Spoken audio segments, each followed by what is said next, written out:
Go. All right. Hey, everybody. We're BlockWorks. Thanks for coming to our panel. We hope that over the next little while we can inspire and entertain you. My name is Sean Davidson, also known as Hydraxis. To my left is James Delaney. Together, we function as the managing directors of BlockWorks. Yep, and to my left is Kristen, also known as Night Dweller, and she's our in-house design specialist. And to my right is Chimelis, also known as Matthew Stiles, our long-standing organics and sculpture specialist. All right. Thanks. So I think we're gonna, take you from the beginning, assume that you don't really know too much about us, but we're a team of 42 people from 16 different countries all around the world, and we like to think of ourselves as professional Minecrafters. So we do all sorts of things ranging from content creation in Minecraft, like the build you see behind us, and we'll show you a lot more of those, as well as videos, like the video you might have seen at the opening ceremony, and much more besides. Okay, sweet. Can we get up on the screen, please? Here's a little video which, just 2 an minute introduction. Yeah, introduction to some of our work.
Thanks.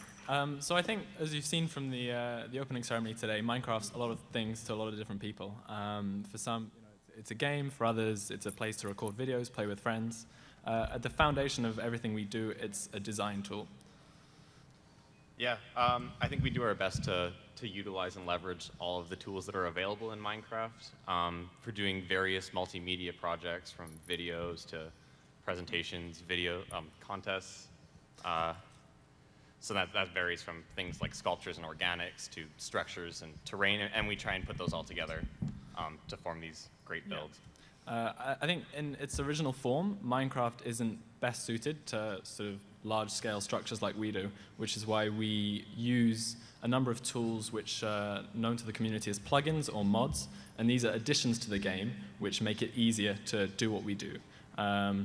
Maybe a good comparison would be like Photoshop for Minecraft. So it allows you to select large areas of blocks, to copy them, rotate them, move them around. And we'll go on to sort of how we use those tools later on when we talk about our building process. But it's important to tell you all that this isn't building each build block by block. That would take years. The build you're seeing now is tens of millions of blocks. So these tools are really necessary for us to do what we do. Yeah, World Edit and Voxel Sniper have been pretty big for us and influential in our content, especially as of late. We've recently gone into doing our own plugins that kind of just help us create buildings more efficiently and effectively. This doesn't really change our creative process in any way, but it's effective, and we can put out more stuff faster. Yeah. In the past, Minecraft was definitely perceived more as a game, and now people are really interpreting it more as something that you can use as an actual functional design tool. In the past, you used to be able to do 3D stuff in Cinema 4D or in an animation program, or you'd be able to do graphic design and typography in Illustrator or Photoshop. So now people are really sort of seeing this game as a way that you can use it to do your designs in a 3D game environment. And I think the reason why we use Minecraft to do what we do rather than something like CAD or what other architects or 3D modelers would use is because it's inclusive. Everyone can use Minecraft, whereas a lot of the software used by design professionals are very exclusive. They're really difficult to get to grips with, and not many people can use them. But by taking Minecraft to a sort of professional level, we can hopefully engage other people in what we do, and hopefully they'll want to do the same.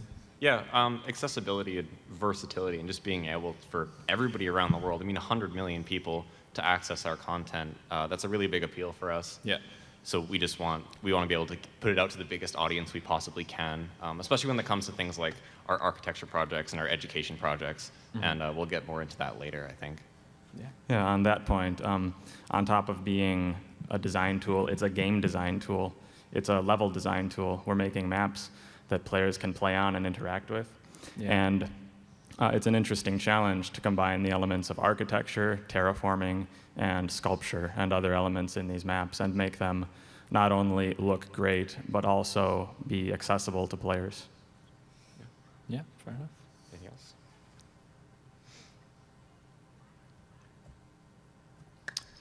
All right, so we wouldn't be able to do what we do unless we got paid, and we are lucky enough to get paid to build. And commissions have helped us accumulate the talent that we have, so I'd like to think we have some of the best builders in the world, and they mean we can spend the time that is needed for these creations to be made.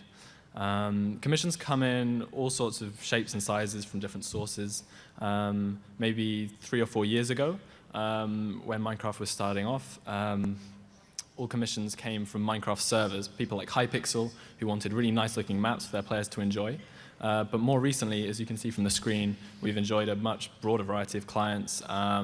We've done work for Disney on sort of multimedia projects, which we'll share with you later. Microsoft, as you know, all sorts. Yeah, and then we invest a lot of time as well into introducing interactive elements. So it's like content we've done with Reba in the past. It's providing a front where we can teach people things about architecture, but then it's also allowing the interactivity that everybody loves from Minecraft.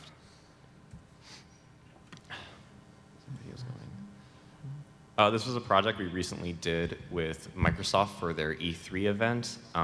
It was released with some texture packs on the Xbox edition, but we had 7 or 8 builders working on this at a time. Over 2 weeks, and it was hectic. We spent a lot of time on this, but I think it came out pretty well. This is just like a really contemporary city that kind of like we envisioned with Microsoft. Yeah. And so the team works in lots of different ways. For a project like this, as Sean said, we'd have maybe 7 or 8 people working on it at the same time. But we also have these 2 builders especially like to work on their own in particular circumstances. So it's not just commissions for a lot of us. It's building for fun still. Building as a hobby. So it's a nice mix of a social environment. We like to think of ourselves as a community as well as a business. Yeah. Okay.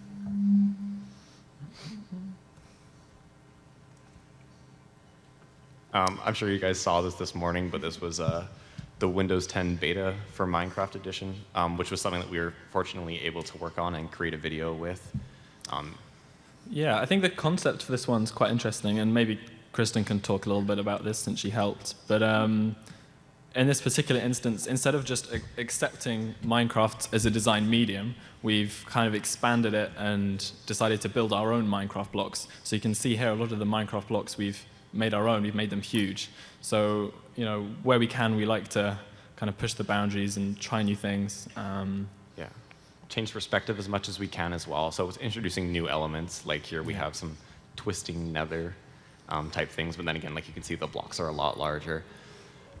Just to kind of give a different experience for people, something to change. Like we do our best to push the boundaries in Minecraft. I think that's something we take a lot of pride in. Also, as you can see, this isn't a static build. This isn't something you just see from one point. We've had to design it as you move through it. So we've had to consider sort of walkways, pathways, lines of sight, that kind of thing. And that's very similar to what an architect would do versus maybe an artist who's building a still piece. So, but yeah, I had a lot of fun working on this project. I was working mostly on the oversized blocks portion of it, so that was very different, sort of trying to see these things as tiny pixels and then blowing them up to these like enormous sizes. And then other people would go and take this really abstract perspective of it, and they made more realistic houses, and then it went into this whole crazy psychedelic thing by the end. And then the rest of the team were working on assemblies, so it was this whole big group of us working on this project together. It's also probably worth mentioning the process of commissions. So often we're given a brief. In this case, it was very broad. Microsoft said they wanted something interesting and new to celebrate the anniversary of Windows 10, and they wanted it to be a roller coaster. But that was it. So the rest of the concept we had to come up with, as well as the filming of it, the music, the editing. So yeah, in that sense, we are sort of more than just Minecraft builders. It's kind of a multimedia studio, as we said at the beginning. Yeah, especially as of late as well. Like we do want to be able to say that we are a multimedia studio. We have video creators and designers with us, and developers who create new plugins. And we try to use all of those tools together as best we can. All right, so in the past sort of few years, as I mentioned, we've been doing a lot of work with Disney and Warner Brothers. Marketing campaigns for films, for instance. So that's a render of Gotham City, and we built that as part of a campaign for the Batman vs. Superman movie. We've done sort of several movies like that. That work's no longer possible because of the new commercial guidelines which came out, which we can't do anything about. It's part of how Microsoft wanted to take the game forward, which is fine. But I think it's important to show these anyway because it was because of projects like these that we were able to develop our skills, bring in the talent that we have now. And expand our reach and bring in. We have 42 builders now from 16 countries around the world, and that's because of having access to projects like this and having the opportunity to kind of embark on these journeys. And I think the next step for us is sort of taking those skills we've learned from such projects and putting them more towards education and engagement, which we'll talk more about later. This was quite a cool project for the Pan film. I'm not sure if any of you saw that. But again, this was more than a build. This was a minigame server that we built. So we do have a number of server developers sort of affiliated with us. So we made the maps, we designed the minigames, and the server was live for a few weeks, and people could play film-related games for a short period. There were a few maps we kind of did in the same film context. Batman vs. Superman was a really good one. With Gotham, we got to have like these custom models put in by Dragnaz, who's a great map maker. And then we were using those in the same context. We wanted to be able to like put it out as a mini game. So this is like a fully enclosed circuit where people can go and they can explore it. And it's not just about the aesthetics of the builds. It's about being able to like experience it. Yeah, Tomorrowland was also a really fun one. And I'm not sure if you've got a chance to go to Disneyland, but the Tomorrowland area of that theme park was actually the inspiration for the film and the architecture around it. I don't think we have a render of that with us, but if you check it out on our website or our YouTube channel, we've got a quick video. We have a couple of videos of that. All right.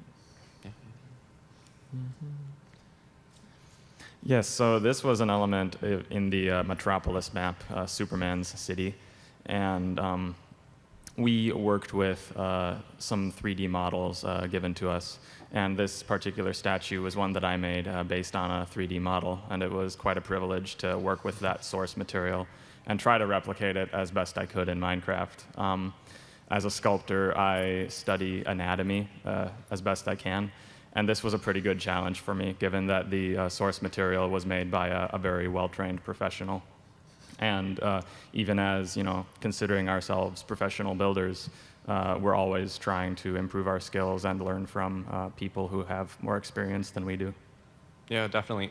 Something very exciting about being able to work on all these projects is that we do often get access to some sort of more confidential content, which we use to our advantage to be able to create these builds. So like we get access to how it would have looked before the movie came out, which is kind of a nice benefit for being builder. So another side of what we do is sort of build contests, which is it's more to do with the wider build community. So it's important to say we're not the only people doing this. There are hundreds of builders out there. Oh dear. Maybe not. There are hundreds of builders out there who are doing the same thing. They form their own teams. We're just one of many. And we like to sort of have competitions with them, try and push each other to go further. And yeah, I think it's a really fun thing to do. And if anyone in the audience is interested in trying to, do similar stuff to us, then there's a very welcoming community waiting for you. Yeah. Over the past few years, we've been really involved in project contests on a website called Planet Minecraft. I'm actually from a different team originally, and then we ended up merging because of that. But it was the best opportunity for us to be able to push each other in terms of like our boundaries and what we're able to do and create in Minecraft. That kind of competition doesn't really exist in the commission market at the moment, but it's project contests have always been a really great way to just show what the most beautiful, aesthetically pleasing content there is. And we get about a month to do it, and usually employ almost the entire team on these projects. Yeah, the one you see here was probably one of the biggest we ever did, and it took us ages. But the concept behind it is quite nice. It's supposed to represent a build factory, so it's a physical representation of builds being created. And if you go into the build, you can see sort of conveyor belts with sort of whitewashed builds going along, and then being spray painted with textures. So it's really having fun and sort of playing around with the idea of creating things in Minecraft. Yeah, and with these builds, we usually take like at least a week to develop a really like well done concept, and this is reviewed by everybody on the team, and we just want to make sure that it fits the contest theme really well, and that we're able to make interesting content. It's great to have such a large team and sort of have ideas coming from all over the place. I think the fact that we have so many members from different countries as well is really important. We get completely different ideas and perspectives. All the people in those different countries have different source material, different films, different books they look at and read. So it really is like a cross-border collaboration, which is really exciting. And you definitely saw that in the builds, because on the conveyor belt, it sort of gave everyone freedom to sort of make a build or whatever that they felt like. And on the conveyor belt, you have all these mishmash styles right next to each other, but because it was a factory, it fit, and it was the production line of all of our diverse skills. Yeah. Contests are a great team building exercise, and as a lot of you know from doing teamwork with large groups under deadlines, it can get really hectic. But that strengthens character, and with builders from all over the world, different time zones, it's an exercise in a lot of different areas, but it's a great time. Yeah, organization is tough, and especially for the commissioned work, where we have a contract to fill out. We need to complete a build by a certain deadline for an important client. It can be challenging. Yeah, definitely. And beyond just the really big group contests that we do, we try and encourage, and this is just something that's really prevalent in the building community generally, try and promote as much as we can contests between builders and between teams. So we're really interactive, and we really try to engage with other builders as best we can. I think that's kind of really important, to just be able to promote the best creative content, even if it isn't our own. So this was a contest we did with another team, Go Creative. Code Red was the name of the project, but yeah, I think it was over a weekend. It was 24 or 48 hours. And there were 4 or 5 of them, and the theme was horror. It doesn't look like a horrifying build, but when you go inside, it really is. It's like an abandoned space station, and there are all these scary, spooky aliens and monsters inside. This was another contest that we did more recently. It was Under the Sea, and this was just before we were together, but we both entered into this contest, and I'm sure we'll go over the other one. This was Zephyra, and it was this giant crustacean god-like creature that lived under the sea. And beyond just like creating a concept that we use to inspire our builds, we need to come up with lore, and we need to come up with content beyond that. So if there's writing involved in a narrative, even if it isn't an interactive game or an adventure map. Yeah, I think it's also worth saying presentations are a hugely important part of what we do. And comments that we often get when showing pictures like these is, this doesn't look like Minecraft, what is this? And there are a few reasons for that. Partly is because we build at such a large scale that the blocks themselves, you maybe in the render before you can see it clearer, it's difficult to pick out each individual block. So it's just a really high resolution. It starts to form a smoother picture than a smaller build would. And the other reason is we've rendered this. And what that means is we've taken the build out of Minecraft, and we've used rendering software that design professionals and people like architects would use.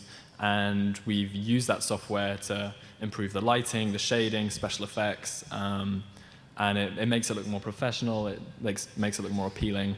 Minecraft itself isn't bestowed with the best graphics in the world. So it's nice to get away from that as much as possible. Yeah, and this necessity almost to have these renders in our projects was kind of born from the parameters that Minecraft introduces already. So like you have a 256 block height limit, but then the builds become so massively large in length and size, and like chunk render distance isn't necessarily great, so you can't see all of the content. And then we rely on things like external programs, Cinema 4D and Chunky. I'm not sure if you're familiar with them, but those are usually what we use to render our content. And it does create these beautiful results, but it might not be the most accurate. I mean, the blocks are in the same place, but lighting definitely makes it look better. Yeah, I think some people maybe comment that it's inauthentic or not really Minecraft, but for me it's a huge compliment when someone says this doesn't look like Minecraft, because it means we've done something different, we've made something new. That's the goal, yeah. So as you, again, saw a lot of in the opening ceremony, there's a huge push at the moment with Microsoft behind it to use Minecraft in education. That render you see there is one of 7 builds we did, which is available on the Microsoft EDU website, of the 7 wonders of the world. That's the statue of Zeus from Olympia. And these are really fun to do because we actually have to study these builds in great detail, make sure it's accurate, the proportions from sort of various historical sources. So in this case, it's replica is what we're doing. Rather than coming up with a concept, we're taking something that's already out there and we're being really precise and technical to replicate it as closely as possible in Minecraft. Yeah, and that's kind of a reoccurring theme with educational content is we want to be able to produce stuff that exists in real life or produce content that might inspire it. And that's kind of like where the blend between video games and architecture is right now. And we'll go over that a bit more in a bit. Yeah. And that render you see there is probably one of the largest examples of that. It's a project for the Museum of London. They've got an exhibition on at the moment to celebrate the 60th anniversary of the Great Fire of 1666. And this was hugely ambitious. It was recreating the whole section of London that was burnt down in the Great Fire, which was tens of thousands of homes. It was, yeah, a really tragic event, but take a look at this.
Thanks.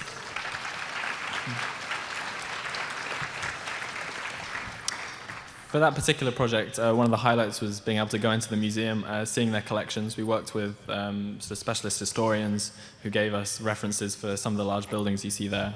So it was great fun to take sort of real source material, drawings from the time, and replicate those in Minecraft. And I think that video was particularly good at showing a lot of the gameplay aspects.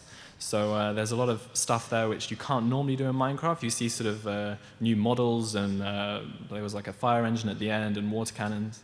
That's pretty much all the work of Dragnos, who Sean mentioned earlier. And he's our expert at taking our builds as backdrops for adventures and mini-games inside of them. Yeah, and Microsoft and Mojang have definitely been pushing those boundaries for us as well. So like allowing new functionality with resource packs to be able to put in models, and develop allows us to create like much better, more interactive game modes. And we've been taking advantage of that as best we can recently. Yeah. 8. This was a really fun one. This is a project that's been going for a number of years now, and it's a project for the Tate Gallery in Britain. It's the biggest gallery collective in the UK. And here we take an existing painting. This was the destruction of Herculaneum and Pompeii, famous painting. And we replicated the painting in Minecraft. And this is really fun to do because it's taking a 2D plane and then interpreting it in 3 dimensions, which is a really weird challenge. And then we've got to make sure as you move through the painting, it still stays truthful to the original.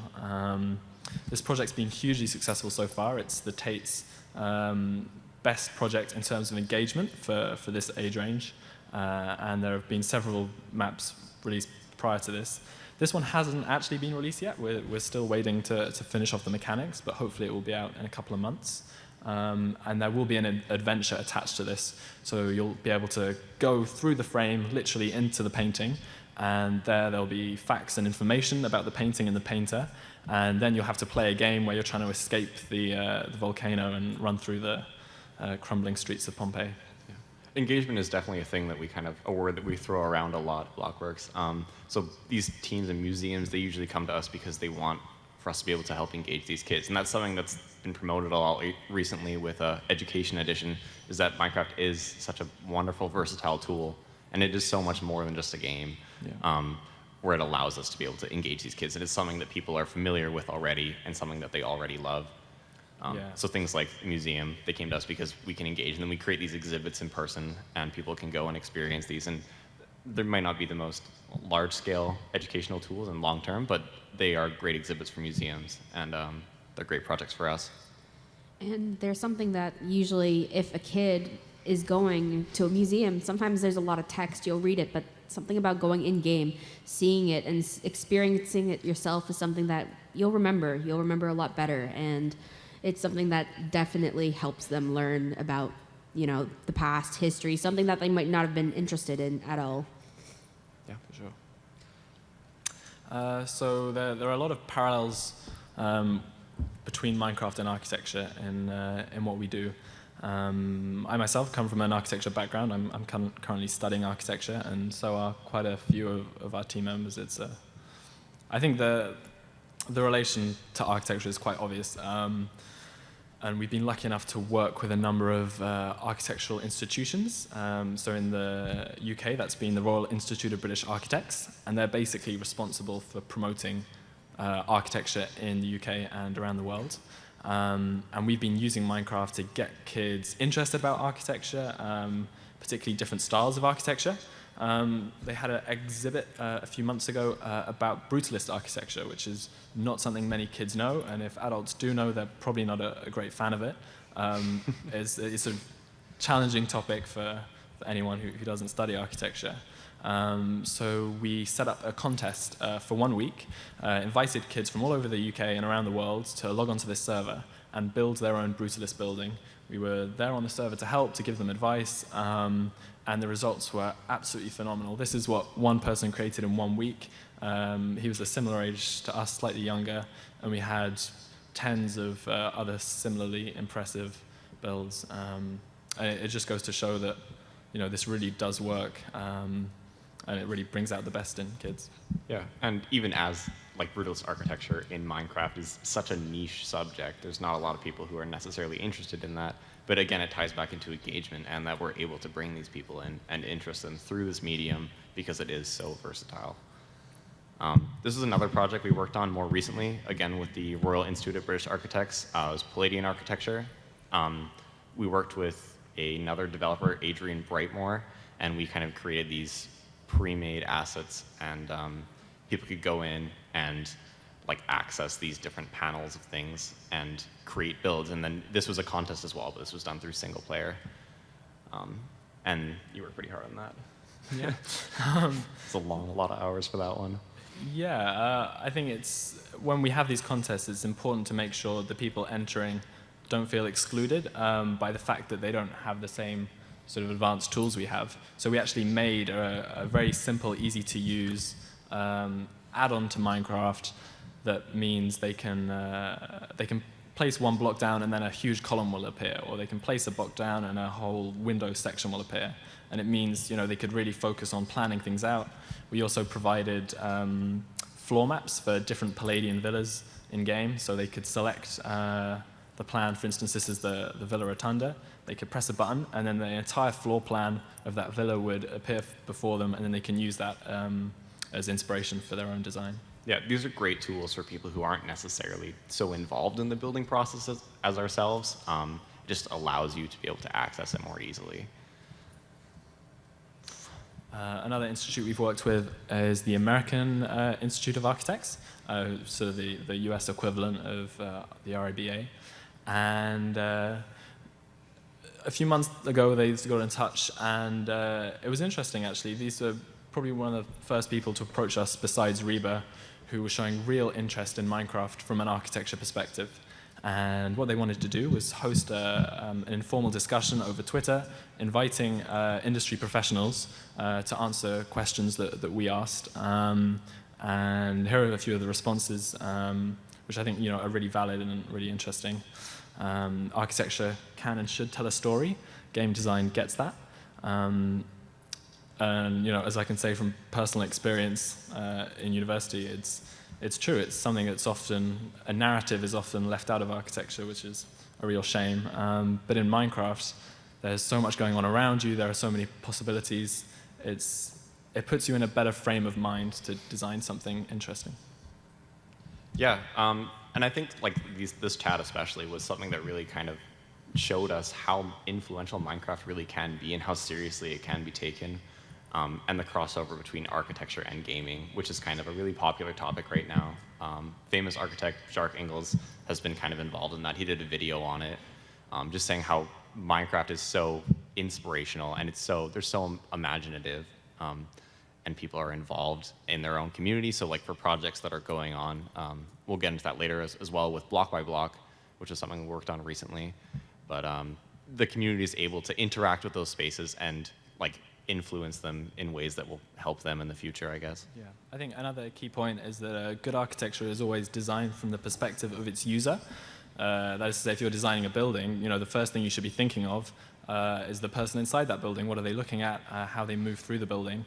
And when you're an architect and you have to use CAD, for instance, which is like a software for technical drawings and computer-aided design, you don't design from the perspective of a human. You design from this sort of God mode. You can see everything. And Minecraft is so much better than that. You're designing from the perspective of a character, of Steve or whoever it is. And you design literally as you move through the space. And you're much more likely to take a more personal approach to design. This was a project by one of our builders, Tick and Talk, Luke Johnson. He's here today, actually. Yeah. It was a very architecturally accurate project, which is something we really wanted to be able to show. This is countless hours spent on this. This is a very laborious thing, but it's just being able to create something so accurate in Minecraft, even with all the parameters and limitations that there are. Yeah, that's Notre Dame in Paris, and the tricky thing about that was it's Gothic architecture, which is typically quite spiky and very ornamental and detailed. And Minecraft isn't good for that because it's huge blocks. So I think it did a really good job in rendering that. Yeah, block by block is also something you've heard a little bit about already, but for me, it's the most inspirational and exciting project that's ever happened in Minecraft. And that's because it takes Minecraft and it crosses the bridge from Minecraft to the real world. So communities design something in Minecraft with our help. In this case, this was in Indonesia about a month ago. And we teach them Minecraft. There's a local space that's either disused or not very nice, basically. And they design what they would like to see in that space. And then it gets built by the UN and Mojang, who put up the money for it. But this is something that never happens in architecture, is the architect asking the public, what would you like in this public space? Which is crazy, because public space is designed for the public. So this is inclusive, it's community-based, and it's great. And the fact that these people in this picture, they'd never used Minecraft before. Half of them had never used a computer before. And in 3 days, we got them to design a build which architects can now use to build something, which I think is really great. And block by block is a great example of how architecture has historically only influenced video games, but not vice versa. And now we're kind of able to flip the tables because we have access to all of these things. It's an amazing initiative, though. They do some great things. Yeah, I think I already mentioned a little bit about this, but this is just the fact that we're lucky enough to work with Microsoft Education Edition, having content in schools. Yeah, Education Edition is kind of great because it's not just like build teams like us can't just do this. It's the community is able to access it, and they encourage people to create lessons themselves.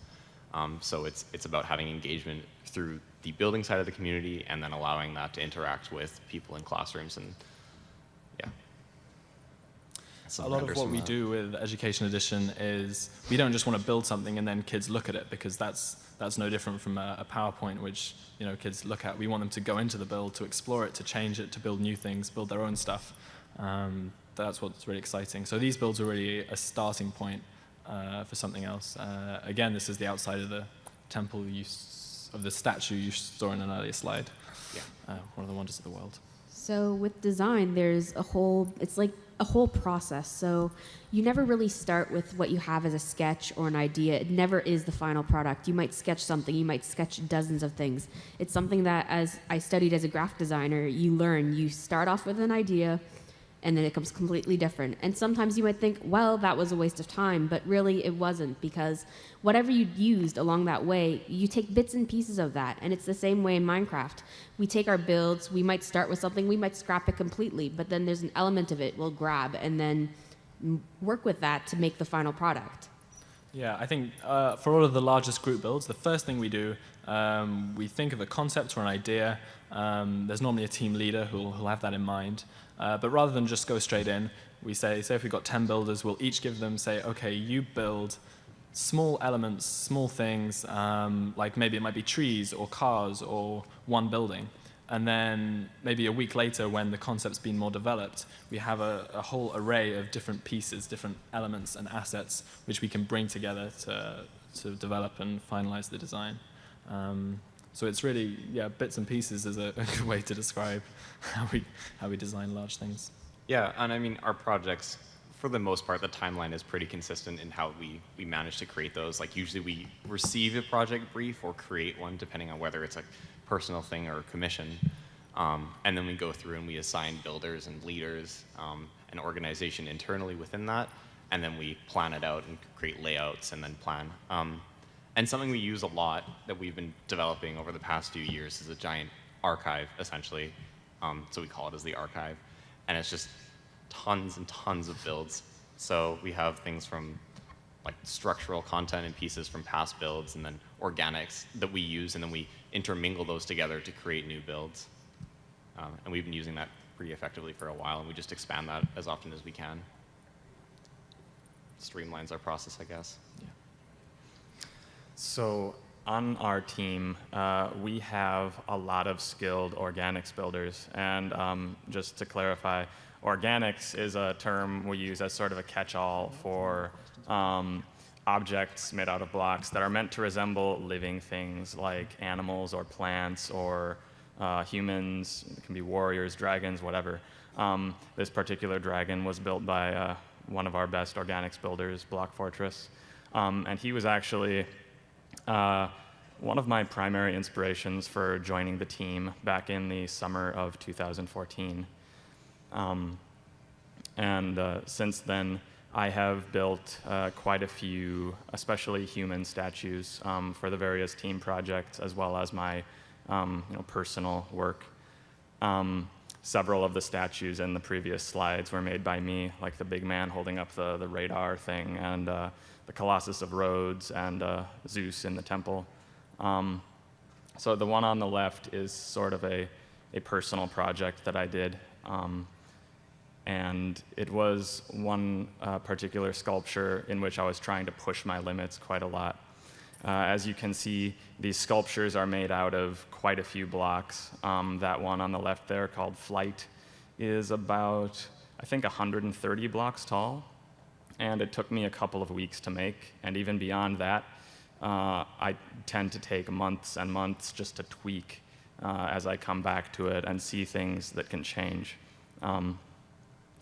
The center one was another kind of personal thing. And then there's another statue of Zeus that I did for a different hub that we did.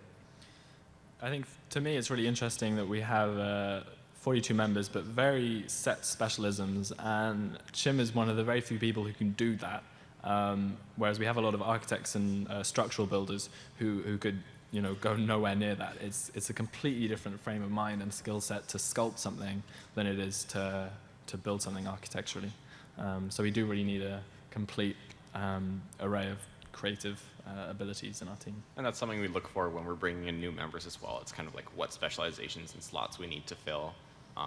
What's kind of the next necessary thing for creating the next build. And like, we have people who are better at some things, and we assign them to projects that are more relevant to their skills. But Chim has definitely been on the cutting edge of organics for quite a while now. Thank you. Yeah, we've had a lot of fun conversations about that, how I tend to be an organics specialist, but really kind of suck at architecture and terraforming, whereas some of the other guys are great at architecture or terraforming and kind of suck at organics.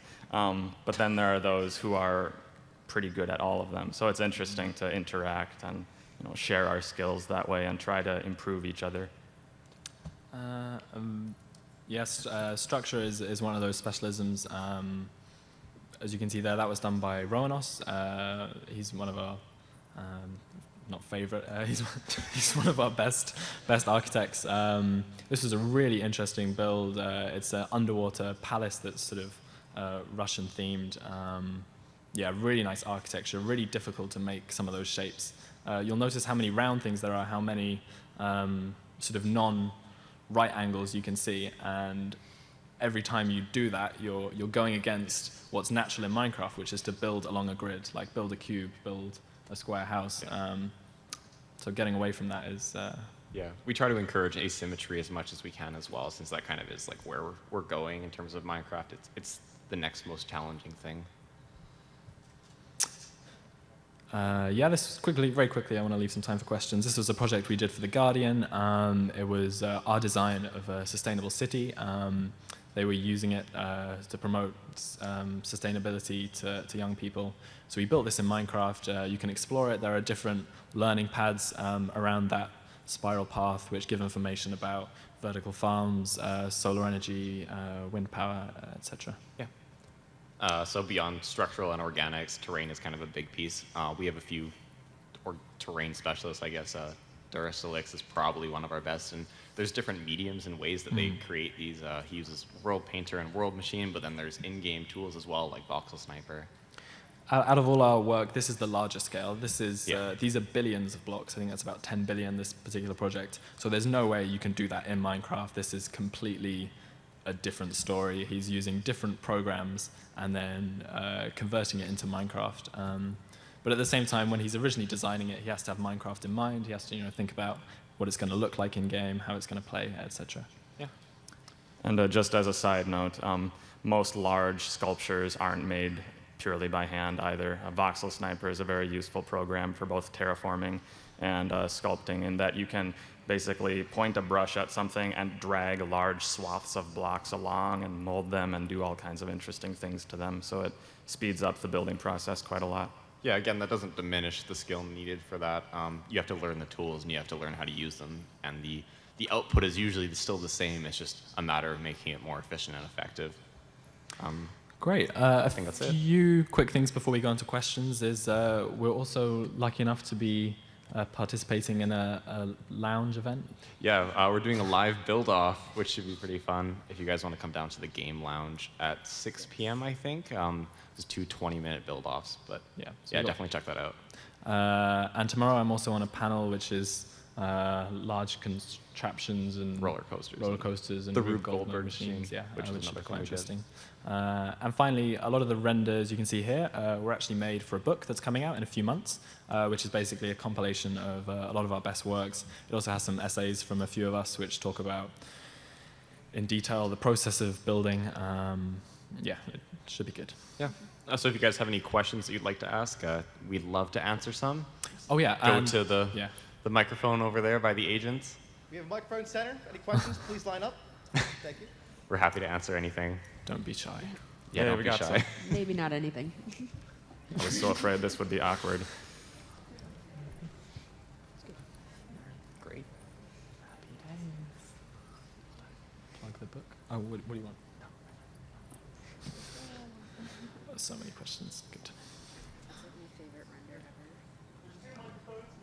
Yeah, there's one right here. Back and forth.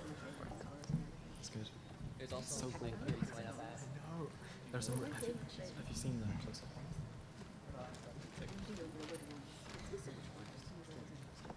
I love it. Yeah. What would you, if you were to give any hints about terrain, what would you give? I'd say Minecraft terrain is pretty, not awful, but it's not realistic. It's not what the landscape of the real world looks like. So if you want to make good-looking terrain, look around you, try and look at a mountain. What does it actually look like? What is the topography of that? Things like Minecraft trees are incredibly stylized. Trees don't look like that. They're not completely straight with a little bush at the top. So make your own trees. So look at the world around you would probably be. In the same way that we're inspired by architecture for structural content, we are inspired by real-life terrain for our terrain projects. And also learn to use those tools, because if you try and build a mountain by hand, you're going to be there for years. So don't yeah, do that. there's some great tutorials It's also online. important to note, though, that it has to suit the architecture you put on it. Let's say you're building a small house, you're not going to make a ginormous mountain or whole villa thing to go with it. It's a little bit it has to be proportional, so it's all in scale, and it works better that way. Yeah, keeping it stylized and consistent is good between mediums. Yeah, and we know how long it takes by hand. Many of us started, before these fancy plugins were available, and we, played on ranked creative servers where you had to build by hand before you could rank up and get the tool. And we slaved away, and we don't want you to have to go through that as well. I'm not getting that time back. All right. Thank you. So do you have any builds on bigger servers that you do like Minecraft? We have a private server that we've been building on for a long time, and we kind of moved away from public ones. But we did start on some public servers back in the day. Yeah, in terms of sort of clients of ours who have commissioned us, there's a server coming out, hopefully, based on the MINECON series, which is quite a popular live stream series. We also did quite a bit of work on, there's a Captain Sparkles series at the moment called Trollcraft. We did the terrain for that. I wouldn't say it's our focus at the moment, but now and then we'll take on a few server projects. And individual builders seem to pick that up a lot as well. In terms of big group projects, we try and focus on the larger, more important projects. And then when it comes to server things, I've done tons of work with Prime MC and Arkham Network in the past, and they're great people. But it's kind of not our focus so much anymore, as much as it used to be. It's good fun, though. Thanks. Yeah, MINECON Season 2, although the server is no longer up, was a very big undertaking for BlockWorks, and the MMO map is kind of a follow-up to that. We actually have some MINECON Season 2 team members in the audience right now. It's good to see you guys. MINECON Season 2 was a very comprehensive game design experience. for BlockWorks members, as well as the other people who came in to work on it. The streamers were playing the game, and we had to give them a world, we had to give them a story, we had to give them a lot of stuff. So that was one of our larger accomplishments, I think. Yeah. Next question. Yeah, it's kind of a nerdy question. I'm from Autodesk, and basically I was wondering, I'm amazed actually by the stuff you're doing as far as voxels. Thank you. Just doing it in pure voxels with plugins and all the rest. I was just curious if you actually use like polygonal modelers where you just make a mesh and then turn it into voxels. There are programs that do import like polygonal models into Minecraft, but we try to avoid those and create it like as pure as we can in Minecraft. We do have our own tool which does 3D polygons in Minecraft, so you can set the points of a polygon and then you can generate a shape. You can also generate sort of geometries along curves and other equations and all That's sorts. kind of where we've been going towards in terms of development, is creating things that allow us to like create more complicated shapes, base shapes. Thanks. Thank you. No worries. Good afternoon. Hey. Good afternoon. Hello. So I have a 14-year-old son who has dedicated 6 years of his life to the game. My wife and I are routinely saying, get outside. And I was wondering, how does one go from being a, closet Minecraft builder to becoming a professional like you? Go ahead. I think ambition is a big thing, and just taking the medium as seriously it is and like understanding the potential.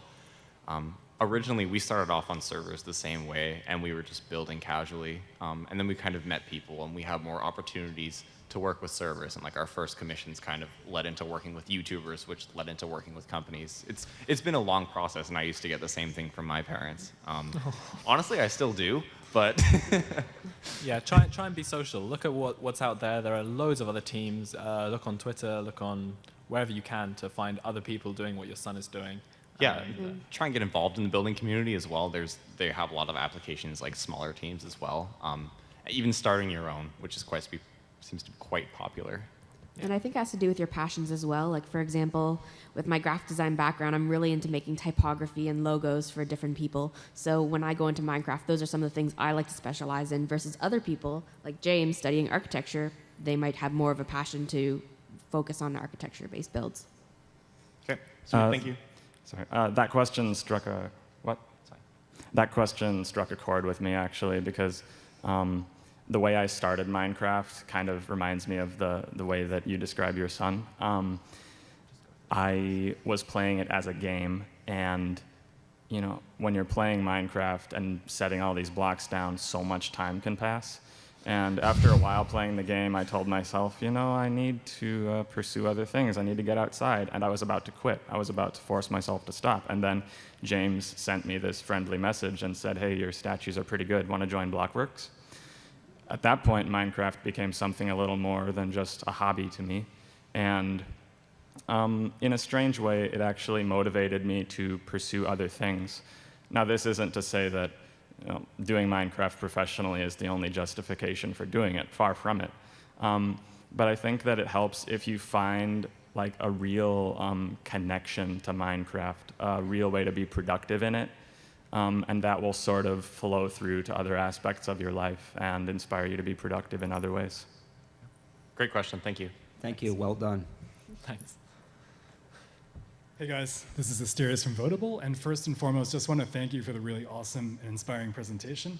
I had one question. You guys alluded to some rules that Mojang came up with that kind of inhibit the ability to take on certain types of commissions. And I just wonder if you can talk about what you can't do and what you're able to do, given those rules, what you can sell, what kind of commissions you can take on.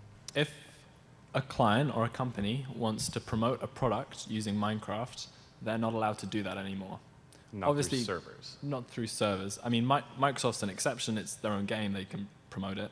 But a lot of the projects we've done in the past, like a marketing project for film, that's no longer allowed. So we're now just turning our attention to education projects, engagement.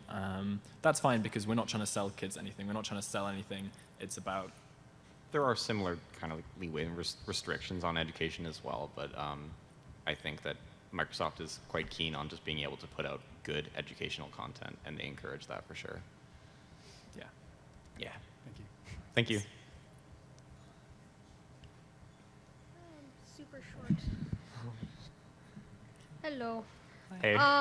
Well, how old were you guys when you started playing Minecraft? 16? Less than that. I started in 16s. 2010, so yeah, 13, 14. Maybe 14.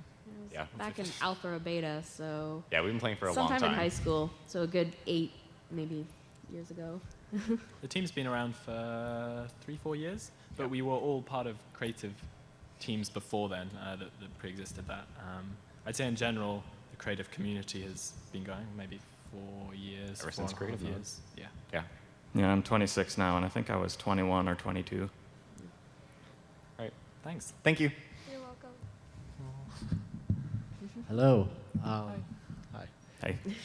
I think you guys know me. I think I I'm do. Li Ping.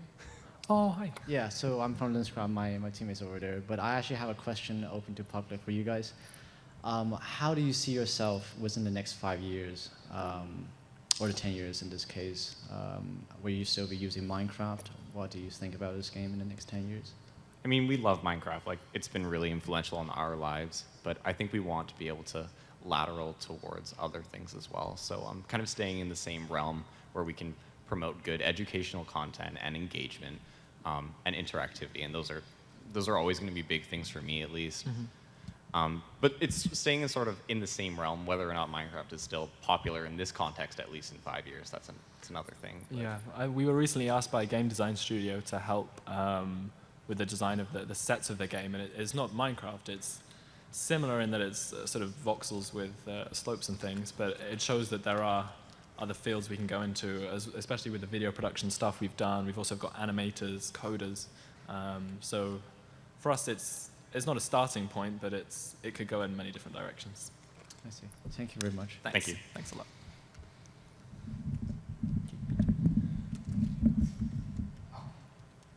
Hello. hey. Hey. So I play Minecraft a lot, and I love to build in it. And I was wondering if there was like any place on the team of you guys to build like people like me who are younger to help out with the team and join the team, because I just really love building and I just want to help out.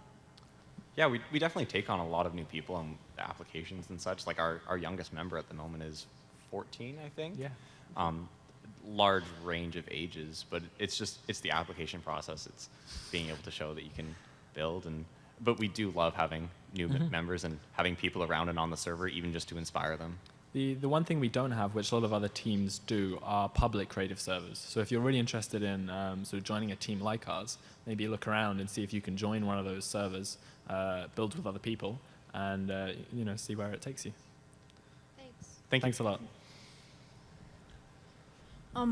Hello, and I have a smaller YouTube thing with some of my friends where it's also building, but just recreating stuff from TV and things like that.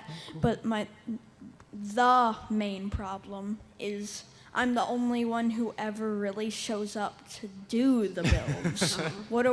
Can relate. Any ideas about how to deal with something like this? Tricky. So relatable. I think like having good projects that everybody on your team is going to be interested in, and just like creating motivation within your team, making sure checking ahead of time that they will be able to show up and do that. But I mean, like doing projects that they might be also interested in, and like with our group projects, it's not just something that necessarily I want to work on. It's a concept that we establish within our team. If the idea behind the build comes from a lot of different people, then you're likely to see people more incentivized to help out. And since our group is so large, when there is a project, it's not all 42 of us working on something. That would be very hectic. So if we have a project, usually we sort of pass it around, the message being like, hey, this is the project. Is anyone particularly interested in working on this right now? So it's usually whoever's available. Yeah. Communication is key. Yeah. Thank you. Thanks. Hi. Hi. I have 2 questions. Okay. One, how long did it take to build the church? I think you're talking about St. Paul's Cathedral from the Fire of London, and that was built by a young man over here, and you can probably come up and ask him at the end. Oh, that one. Is it this church? Yeah. Oh, Notre Dame. How long? How long did it take? A month. month? But of hard work, like that's dedicated work on one project. It's a fun month. Worth it. And how did you guys meet? Us on the panel here? James and I originally met on a creative server a long time ago back in the day, Mythrentia. And then, I mean, like, we've just accumulated other members through other means, but... Yeah, we all met online. I don't think there's any two of us who met in person. Justin. Yeah, like I met them a while back on a public server when we still didn't have our private server at the time, and then from there they sort of approached a group of us, and then we sort of went from that point and became a private server, and that's how a large group of us initially sort of became BlockWorks. Okay. Thanks Thank you. a lot. Thanks. How many years have you been doing this? Professionally, 3 or 4 years. 3 or 4, yeah. But I've been playing Minecraft for about 6 years. So quite a while. Great. Thank you. Thank you. Thanks. So your guys' organics fascinate me with how you can turn Minecraft into something that symbolizes that certain particular thing. And I was wondering if you guys had any tips on building really good statues and organic It's all you, stuff. Jim. Well, similar to what James said about looking at mountains to see what mountains are really like, look at the creatures you're trying to build to see what they're really like. One thing I try to emphasize in my sculptures is a sense of movement, weight, balance. There are lots of principles of sculpture that you should pay attention to when building. A background in sketching or in painting or some other such visual art can help. But at the core, what helps me build a really good sculpture, or one that I consider to be really important to me, would be that I'm imagining a character, not just a figure that has no identity, but a character that is actually doing something. It lives in a world. And some of the commissions are really fun for that because we're actually building characters who have a purpose in the world. So try to develop kind of a friendship with the sculpture that you're building. That's my advice. All right, thank you.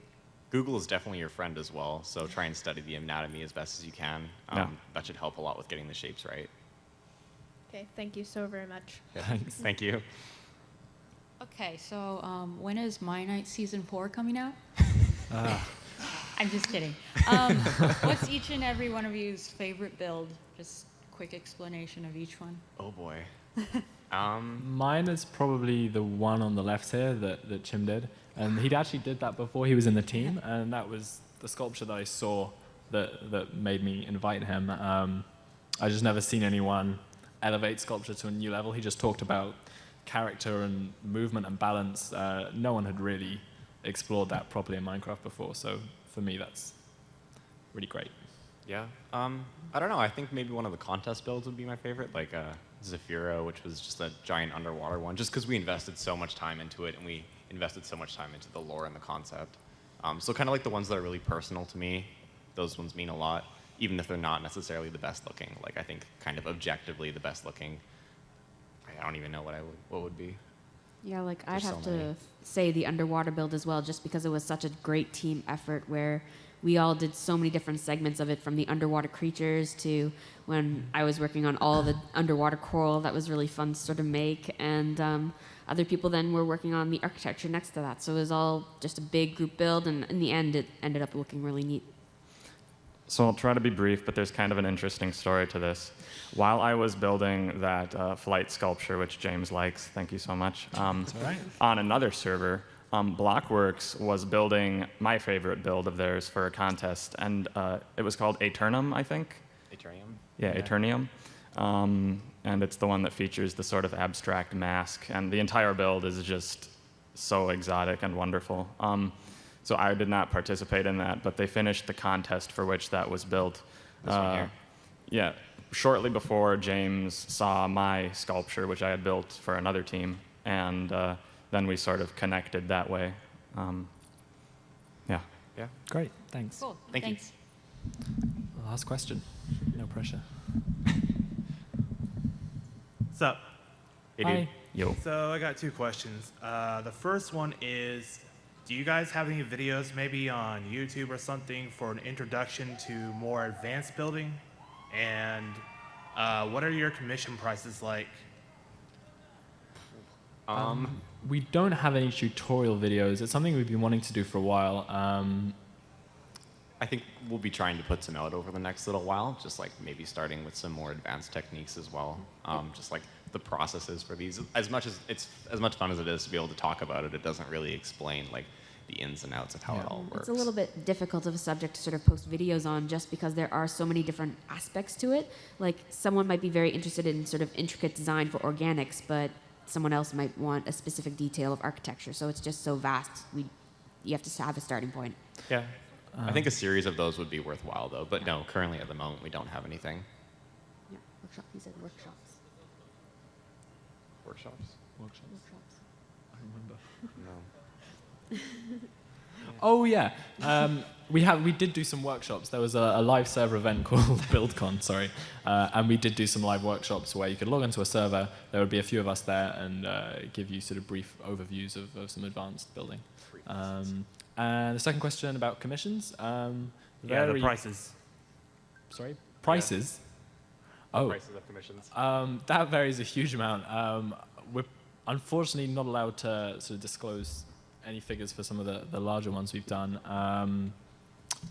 I mean, we just try and price it according to how much time we spend on it.